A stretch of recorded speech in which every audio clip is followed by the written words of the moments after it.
guys, good evening. So ngayon kinakain na po ako. Mag-ano po kami ng ulam guys, kung ano po ulam namin. So ito po ang first ulam namin is ito. Ano pa ito? Humba. Ay, humba ba to? Baboy na may ano? Baboy na may mang tumas. So ang tawag niyan ay lechon paksiw. Sunod is yan, baka na may mushroom. Ang tawag nito ay Pepper beef steak. baka beef with pepper. Ay, hindi. Pag beef with pepper, walang ano yun, walang mushroom. Pepper lang.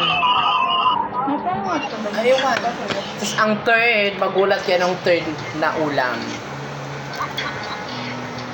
So guys, Chewing! Ano to? Puti? So yung nakain nito guys, hindi talaga ako nakain nito. Itim. Ito ay dinuguan. Kung tutusin, bawal to kainin kasi nga ito yung marumi. Hala, may nakalutang na ano. Hala, ano ito? Yung ano? Yung ano sa may... Yung bilog. Tingnan mo guys, sa ano, sa dinuguan, may nakalutang na... Luya. Hoy, hindi to luya. Ano to? Oh, parang hayop siya na ano. Yung nalipad. Padilo naman yan. Yuto, sabi nga sa'yo, Wala may ka! Ayan, nakain nila guys. Kinain nila ang dinuguan na may... Hindi na alam na may nakalutang na ano. Na... Maluto naman na yan if ever. Alam nyo guys, yung... Parang sa may ano, yung yubay. Ay, ano ba to? Yung nalipad na ano. Ano ba to guys? Ano ba? Yan Ang sarap na sarap ang silang kumain. Tapos, hindi nila alam.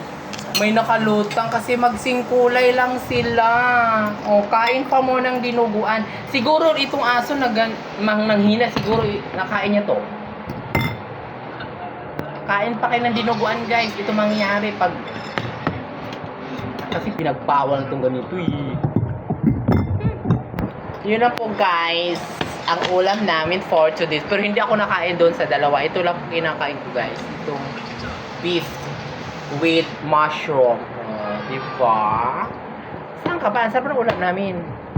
Pero utang you guys. Utang.